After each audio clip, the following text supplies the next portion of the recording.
It's beach fishing time. Hey, everybody. Joe Simons, like Diamonds, back again with the Salt Strong podcast. This is summertime, right? This is the time where a lot of us are hitting beaches, may or may not have a boat, might just be on vacation and going for a quick little trip. And we want to maximize our time on the beach. Heck, I'm going to Costa Rica here pretty soon.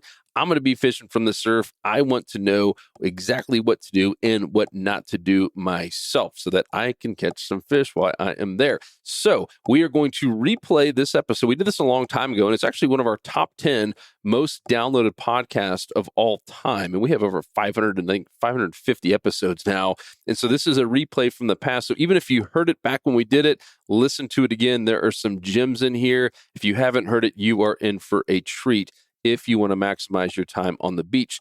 The last thing before we get into this, Captain Peter Deeks, one of our Salt Strong fishing coaches, he's been working this entire year, as in like the entire 2023, on a new mastery course that we'll be selling. And of course, our Insider member VIP members will all get it completely for free. But this is Redfish Secrets, and it's literally his first time ever revealing all of his redfish secrets, both on catching slot redfish for like tournaments to the really big bull reds that Captain Peter Deeks is known to catch. You get a couple world records off of his boat in the past. And he's teamed up with a bunch of different fishing captains in different areas, different states. They're all revealing some of their best tips to catching these big redfish consistently. We've never had anything like this before. I've been watching it as Peter's been kind of filling in some of the videos in this, and you're going to be blown away with it. So be looking for that here later in the summer from Captain Peter Deeks. I believe it's going to be called Redfish Secrets from Captain Peter Deeks. So stay tuned for that. Guys, enjoy the beach fishing tips, and I hope you have an amazing summer. This fishing, it's in my soul. Welcome to the Salt Strong Podcast, disrupting fishing entertainment as you know it. Prepare to laugh. Prepare to get to know fishing legends in a whole new and unfiltered way. And on occasion, you might even learn a thing or two about fishing. Here's your host, Joe Simons, like Diamonds. Hello, Salt Strong Nation. Joe Simons, like Diamonds, back again. And I believe you're one of the few people, Bama Beach Bum, that has made on the podcast twice now. Oh, yeah. Well, it's been a couple of years. It has, but you're saying I'm one of the few. Is this correct? It is correct. I think Tom Rowland was one, and that might be it. It might be just the two of you. I apologize if I'm in the same company as Tom Rowland. I'm nervous now, Joe. Like, it's a big deal. You still can't out push up him. That dude can I think do more push-ups than anyone in the state of Florida. Yeah, I got some work to do, man. But you made it on the podcast twice, and one of the big reasons is I know Wyatt's going to be heading over your way sooner than later to do a whole beach fishing mastery course. It's been one that's been asked for so many times, and we've really been waiting on the right person. And we've done a couple of things with you before. It's always worked out well. We love how you teach and how you present. And we're like, man, this is just going to be a killer course. So spoiler alert, we're working on a full-fledged like mastery course on everything you want to know about fishing the beach with Bama Beach Bum himself. And I think it's going to be spring, right? You guys are going to do that like when the pompano are running and just have some epic footage. And yeah, that's the plan anyway. You know, weather is... You never know, especially in the spring. We get a lot of bad winds sometimes, but springtime for us in our particular area on the north central Gulf Coast, that's really the bullseye. That's when we really start to see our water temperatures get in that sweet spot, which for us, we'd like to see it around 68, 70 degrees consistently. You know, once we start seeing that consistency in there, that's when we're going to really start to see those pompano in large numbers. Because, you know, we've got residential fish, but of course we got migratory fish that come through that time of year. We still got our whiting in there. We start catching some big whiting, and you're still catching those big black drum. You know, they're kind of lingering still from that winter season when we catch those. And then you got your Spanish mackerel showing up, your king mackerel showing up. You got bait everywhere. You get opportunities late spring. You're starting to see those trout. It's just a glorious time, Joe. You know, we go this what feels like forever in our winter season when you can't find a dang fish anywhere, it seems like, on the beach. And then you hit spring and it just starts clicking. And hopefully when Wyatt comes, he'll get to experience some of the beauty of what we get to experience on the North Central Gulf Coast. As George Costanza from Seinfeld would say, it's rebirth, rejuvenation, springtime, baby, when it all starts happening. I know. Yeah, we're so close, man. It's like end of February. I'm ready. Yeah. And we're here at the end. And I mean, heck, I know you're actually close to me. You're in Orlando right now. And dude, it's at like 90 degrees this week. So I know. I was packing for this trip, and I've been in like 6 layers of clothing the last 2 months where I am. And I was throwing in my shorts and my t-shirts. I was literally like dancing, packing, getting ready for this trip. I was so stoked. It's awesome down here. Love it. And so we're going to talk a little bit about that in terms of traveling and how to catch fish on the beach, because that seems to be when I do a lot of my surf fishing and fishing from the beach is when I'm on vacation, don't have a boat, don't have a kayak, but I have a rod and reel. And I think that's what a lot of people want to hear is, all right, like, I don't want to have to buy a 9-foot surf rod. I don't have to buy all this fancy stuff. How do I go out there and just catch fish with the stuff I have? Like, what are some of we'll talk about the mistakes, misconceptions, what to avoid, and talk about overall rigs. And I guess let's start though with like feeling out a beach, because that seems to be the number one question is I get to a beach and I have no idea where to start. It all looks the same. It's just a bunch of sand. Occasionally you might be in an area with, a jetty or some rocks, and that's obviously some type of structure. But in general, beaches are, they're kind of long and for the average eye, it does kind of look the same. Like how do you go to maybe a spot you haven't fished before, and where do you start? Like, how do you pick a couple good spots? Yeah, the main thing I'm looking for anytime I go to the beach is depth. Anytime I can find a deeper area, and that's consistent with most styles of fishing, especially saltwater fishing. Depth is in general gonna hold bait, gonna hold fish, and you can do it a couple of ways. And there's a lot of technicalities to reading the surf, but the 2 best ways you can, if number one is with the waves. If you understand how waves work, they're going to break. They're going to white cap and break over shallower water, and they're going to maintain their shape and form and not break over deeper water. So if you have a little bit of wave action that day, you can just kind of look at that, stand back, get on a high point of that beach before you approach the water. Just stand back and watch. I'd say give yourself at least 5 minutes because, of course, you got sets and how these waves are coming to the beach. If you just look for a second, it's not going to always be consistent. So you want to just get a little bit of consistency and stand there for about 5 minutes, take a beat, take a breath. Yep. Just watch, and just see what you can tell where it seems like those waves are keeping their shape. And any area that looks like it's maintaining shape closest to the beach where that water's pretty deep, that's an area you want to focus in. We don't always have waves. We don't always have the luxury of pretty waves coming in. Sometimes it's pretty flat, pretty calm, especially along our area in the North Central Gulf Coast. And the other way is, of course, if you have polarized lenses and you've got a sunny day, hopefully, you can just kind of look at the water. You're going to have to go midday at this. You're not going to be able to get out there at 6 a.m. and be able to see this, but you can see color change in the water. Anywhere that you see the darker colors, that's going to be your deeper water. Lighter colors, shallower water. So those are the 2 ways that you're going to be able to read the beach is with waves and color change in water. Another real simple way, this is probably the easiest way. Forget all that stuff that I just said. If you can't keep up with that, if you are just, it's too confusing for you, if you don't have those options, you can go down to the beach, walk down, and just look at the sand. Stand and look down the beach, look at the sand, and you're going to see some different features just on the sand itself. You'll see points, you'll see carve outs up and down that beach. A point, generally, that's going to be an area where that shallower water is going to run out to the bar. So you're going to have that point running generally out to the bar. So that's going to be shallower. And then anytime you see those little carve outs, that's like a little bowl, there's going to probably be deeper water up close to the beach. There's going to be that pocket. What that is where the rip current, where that energy from these waves are hitting the beach, that's got to go somewhere. So that energy is going back out and it's carving out the sand. It's digging out a hole, a pocket, as it's continuing to hit the beach and then go back out into the Gulf or into the ocean. And you've got that carve out. So that's a few ways you can do it. And I would just focus anywhere you can. Now, I always tell people this too: fish along the beach, they can be caught anywhere. Doesn't mean they're not going to be in the shallow water. It's not like, oh, don't ever throw a bait there. But in general, you're going to be a little bit more consistent if you can find those deeper holes for your pompano, for your whiting.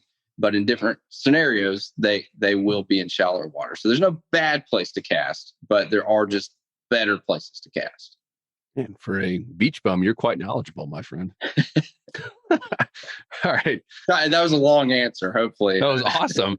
So let's keep going down that path. So we found a pocket, a cutout, a deeper zone. Mm-hmm.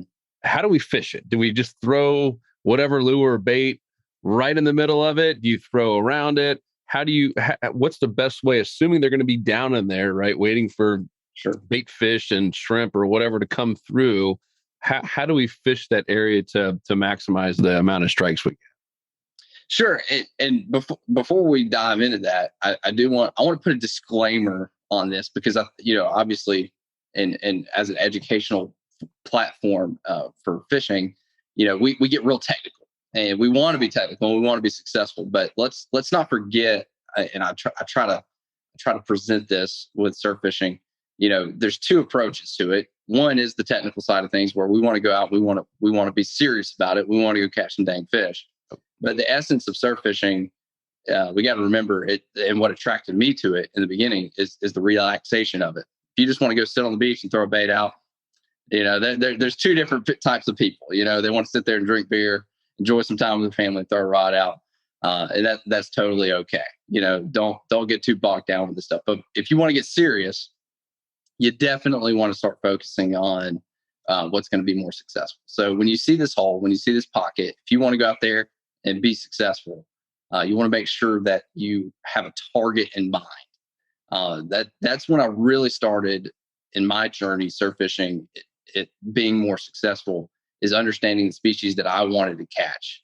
Oh, now, man, I'm so glad you said that. We just did a podcast on that, right? Because when you first start fishing, you go to a pier and you ask the dude, "Hey, what are you fishing for?" Anything, little bite.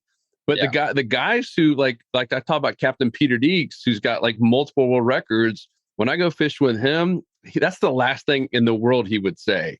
He's like, this first spot, we're only going for trout. This is going to be trout only. And he's got it literally dialed in with exactly how he's going to position his boat.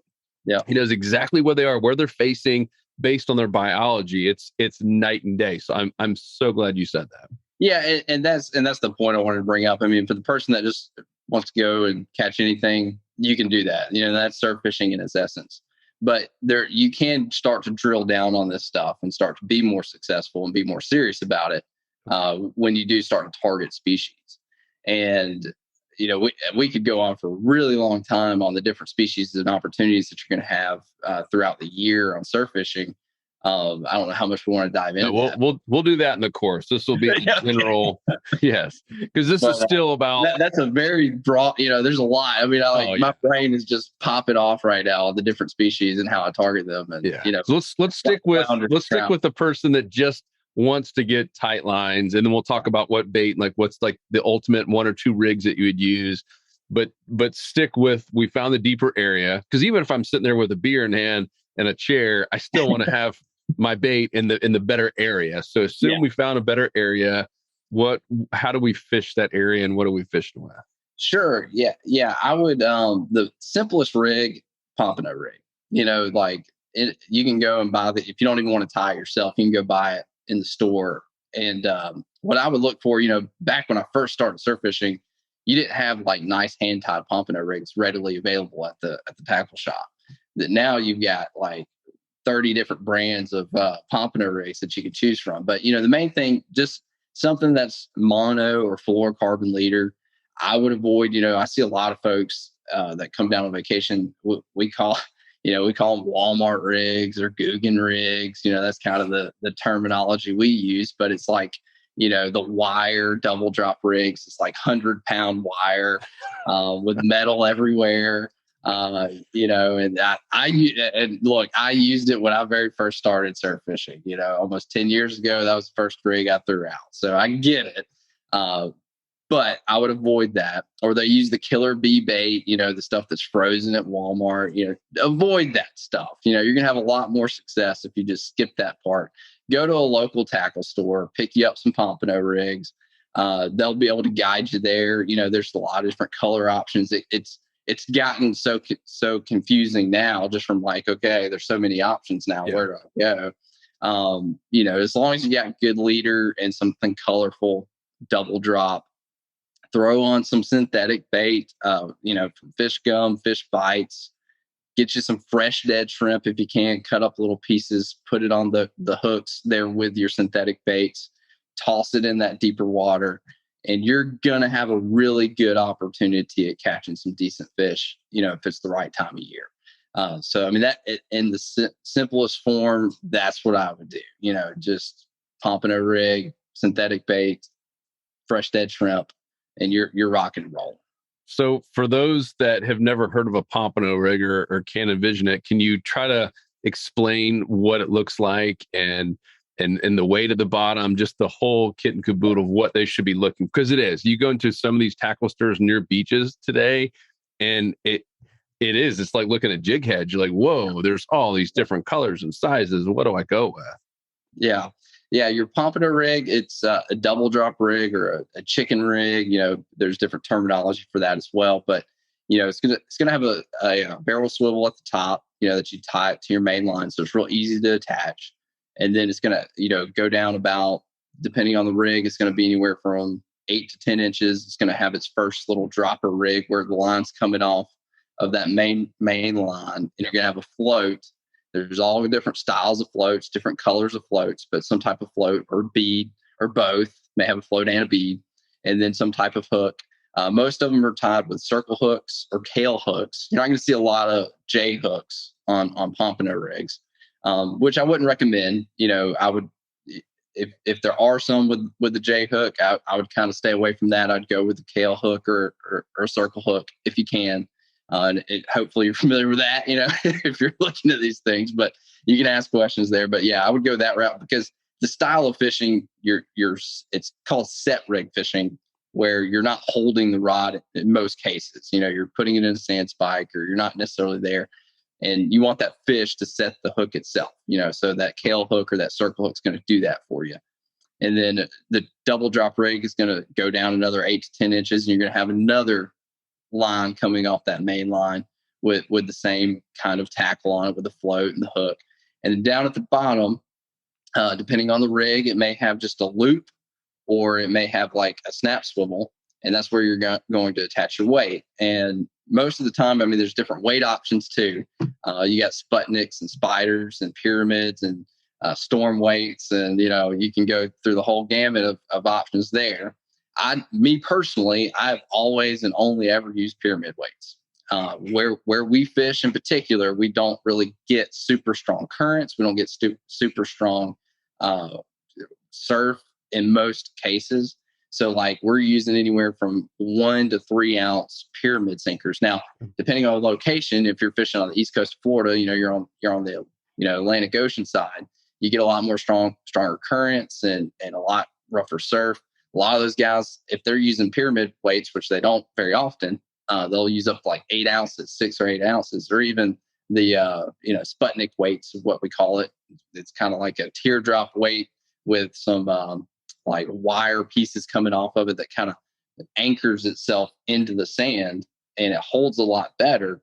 We don't necessarily need all that. They're more expensive. There's just more moving parts to it. If you can get away from that, I would recommend it, but sometimes you need it. So, but that's where you're going to attach your weight, is at the bottom of that pompano rig. And I would just look for something, if you're in our area, 1 to 3 ounces, get a few options there, because you're going to need that depending on how rough the surf is. If it's super calm, you can get by with a 1 ounce. But if you've got a little bit of surf, and it's a little windy, a little bit rough, you may have to put the 3 ounce weight on there. Cool. And, we were in Daytona Beach, which is an area that has pretty big surf. And, there, it's a great place to actually surf. Thankfully, it was pretty low while we were there. And all we had was our normal 7.6, medium rods that we have from TFO. And we went and tied our own little pompano rigs. Found my daughter was picking up little sand fleas, and we had a little bit of fish bites, and we caught fish. We caught pompano and flounder right there using our exact same rod that we're using for trout and redfish on the flats. And so I think to me, that was a big misconception that, I got to have all new surf rods and these monster, reels with 4,000 million yards of line because I'm going to, catch some that's going to be spooling me. And you don't, there are times, obviously, if you're shark fishing or going for big tarpon, that you need that. But just to get tight lines and get maybe some whiting and some pompano, even some little flounder, depending on where you are, you don't need to recreate all your tackle. You just need, a couple of the right rigs and the right bait. So. Yeah, bass gear will get you by in most scenarios. We use for surf fishing, like as you get more serious and get into it, you're going to see the advantages to having the larger gear. It's not for the fish, but it's for the conditions. Most of the fish that you're going to catch in the surf are going to be 1 to 3 pounds. Like 90% of the fish you catch are going to be small fish. So light tackle is really the way to go. And you can get by with a really light tackle in our area that I fish primarily.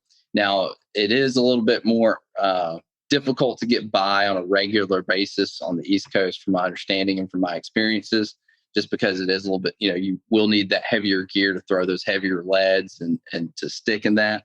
And even in our area, you need it from time to time. But if you're just coming down on vacation, you're going to be there for a week, you got some bass gear, you can most definitely fish effectively for a few days with your bass gear and a pompano rig and catch fish. And the other thing too, obviously with the larger gear, big misconception is, you want to throw these baits to, Cuba from the sand. Everybody out there, they're long casts and they're trying to just heave it. They'll wade out there till they're neck deep and just throw it as far as they can, thinking, oh, I got to get out there to catch fish. Most of these fish, you will be very surprised, are within 10 to 15 yards of the sand. I mean, they are so close. I always, doesn't matter what I'm fishing for, I always will have a bait 10 to 15 yards, at least one, but most of the time that's all I fish. I may have 3 rigs out and they're all 10 to 15 yards from the sand. They're very close. So, you don't have to cast really far to be successful in the surf.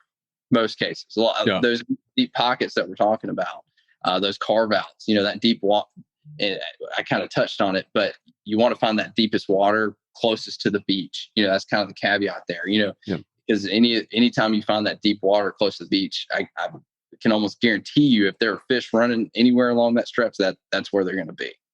That's awesome. In general, because we're going to go in depth on all the different rigs and everything you can possibly imagine about surf fishing, regardless of where you are. But in general, if you're on vacation, is 10-pound braid still enough? Or are you going up?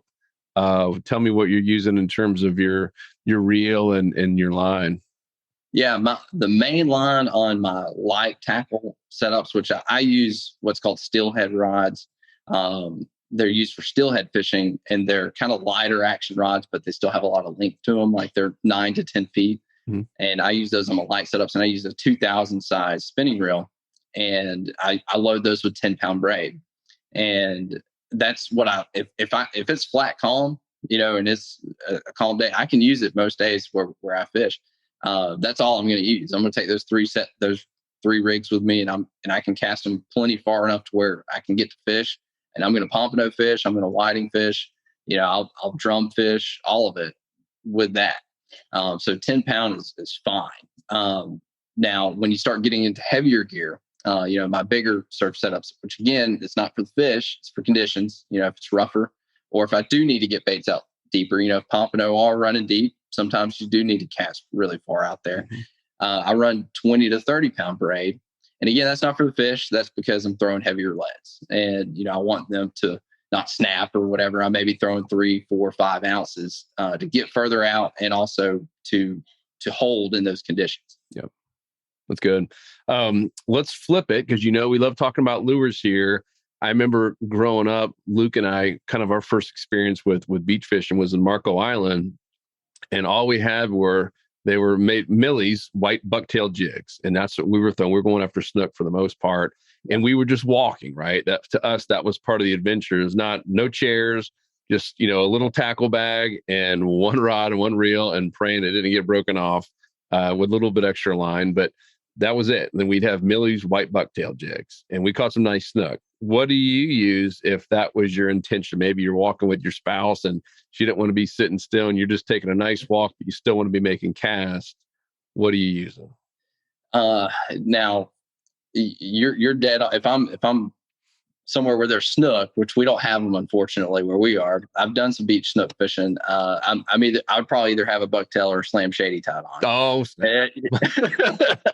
if I'm going for snook.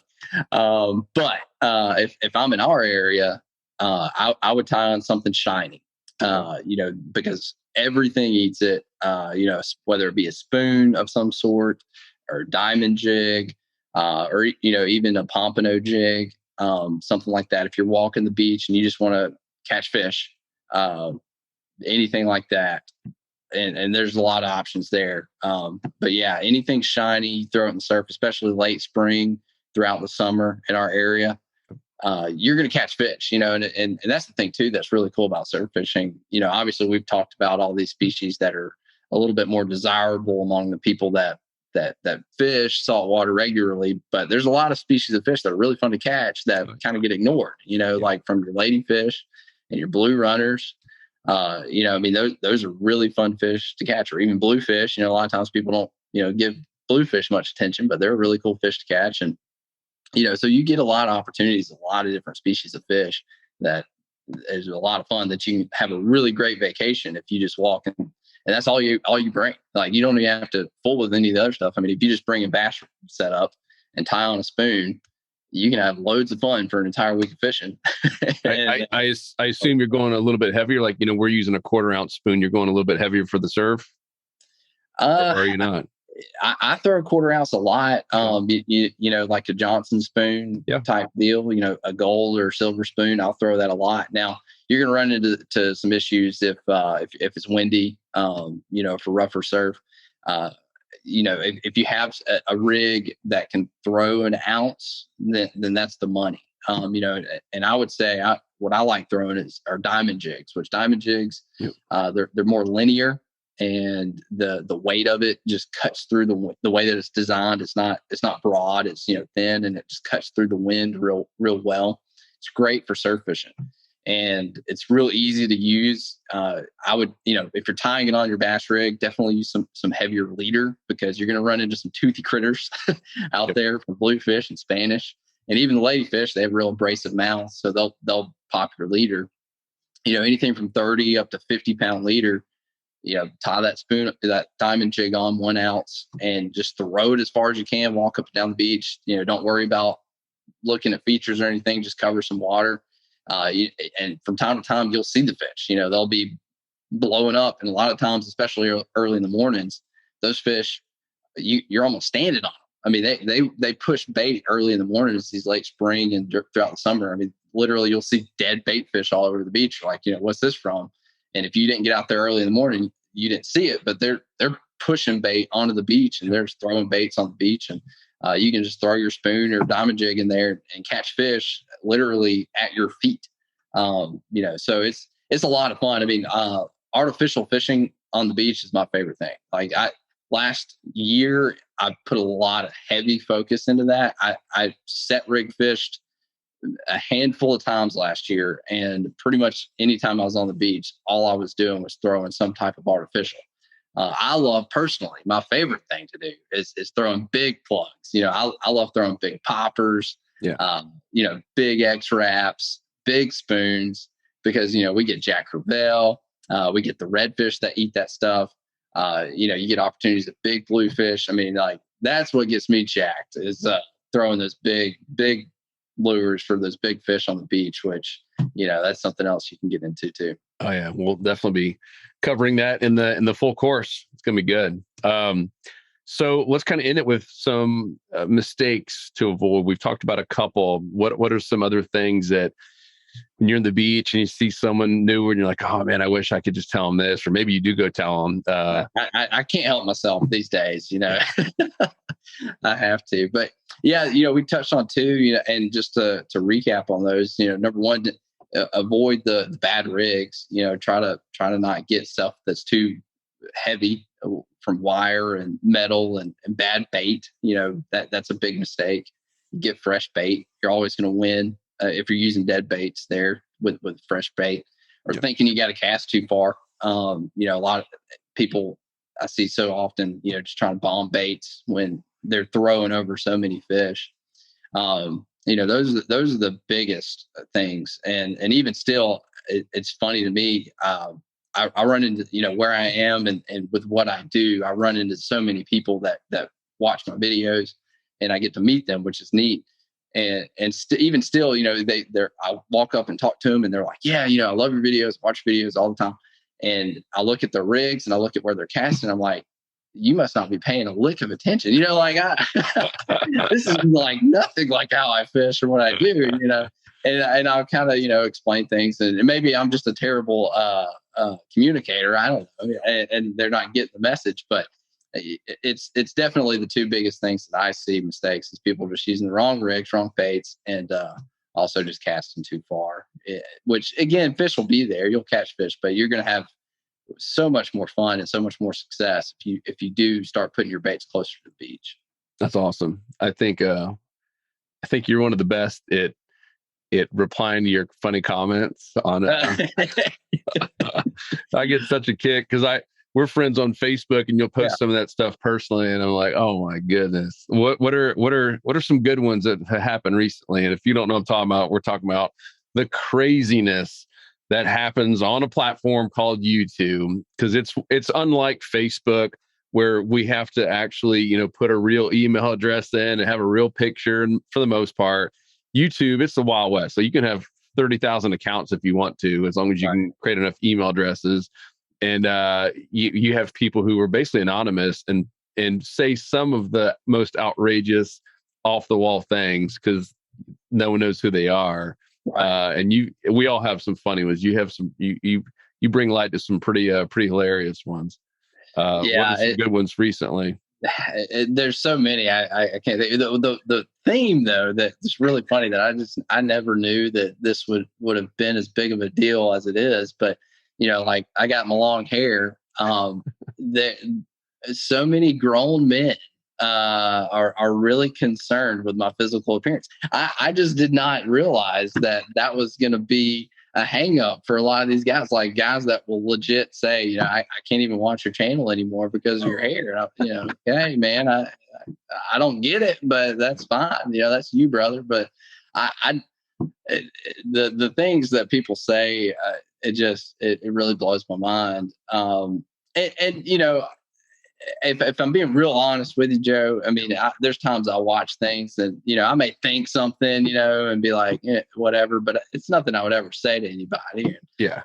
But when you're behind a keyboard, you get real brave, and people like to express their opinions, and, so we get the brunt of that, but it's just something it's how I, pass the time sometimes. I just like going through my comments and finding those really juicy ones, those ones that really coming after me and make some smart aleck response.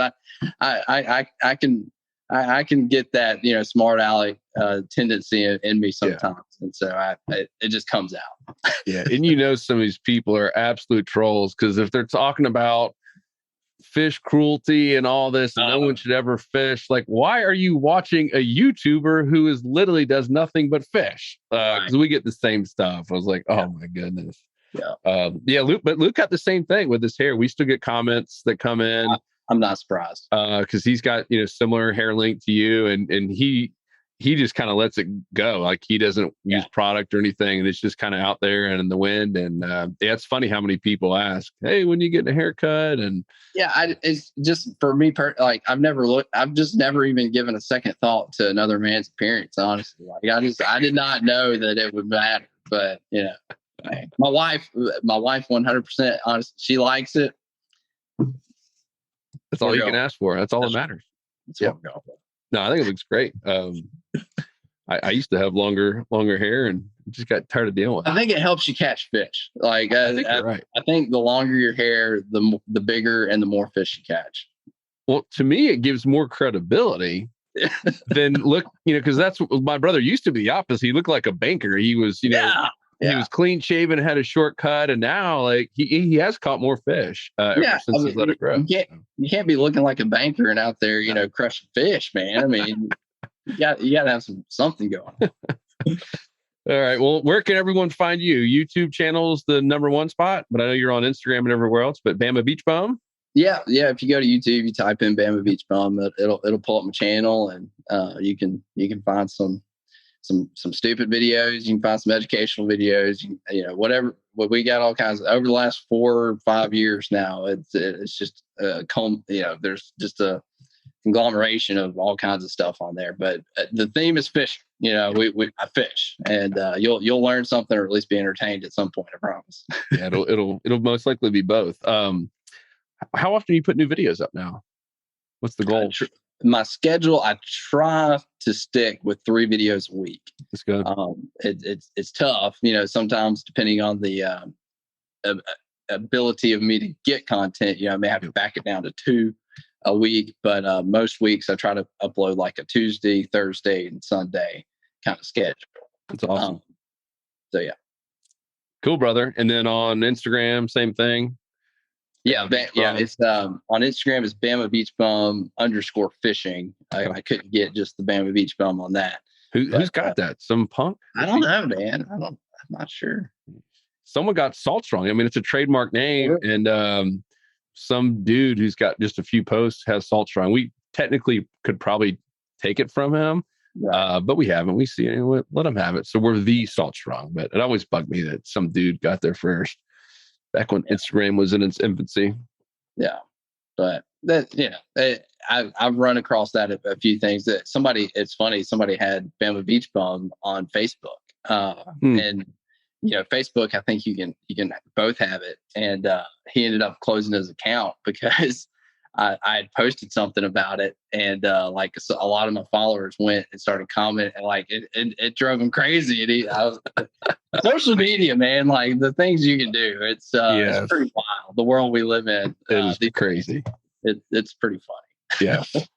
Yes. Well, dude, we're really pumped about this beach course, and I'm actually begging Wyatt that I can come. I was like, man, I'll be a videographer, whatever you need. Come on, man. That'll be a fun one. It'll be a fun one. Well, dude, enjoy the time with the family. They're in Florida. Going to get some fishing down here. Yep. Headed to Okeechobee Cool. Today. I'll be fishing there the next 2 days. Awesome. Doing some bass fishing, which is definitely not my thing. I'm not a bass fisherman. Don't claim to be. But, I got some buddies that are fishing Okeechobee. I assume you probably fished it. Oh, yeah. You're pretty close. Yeah. But I feel like it's one of those things, as any fisherman, if you get that opportunity in your lifetime, you should take that opportunity. Oh, yeah. And you're going with people that know the lake, like have fished it and know. Yeah. Experience. Yeah. Yeah. Because it's, obviously a pretty big body of water. Otherwise, you're like, where do I even launch? It's massive. So yeah, that'll be blast, dude. Looking forward to seeing some footage from that. Yeah. Oh, brother, stay bummy. I know you will. Yeah. And beat you to your own line. And really, really pumped about this beach course. We'll keep all you guys updated when we have more. Make sure to go follow Bama Beach Bum there on all the social media platforms. And if you're listening to the podcast, make sure to go to saltstrong.com in the fishing tips section. You'll see in a blog post, we'll put links to everything, and you can ask us questions. And I'll make sure to forward them over if there's anything specific. As long as it has nothing to do with hair or hair products. I'd be happy to answer those. Okay, we will be happy to answer those. So, hair products are now in play. So, all right, guys, appreciate you, brother, and we'll be seeing you soon. Thanks, Joe. Peace. 'Cause fishing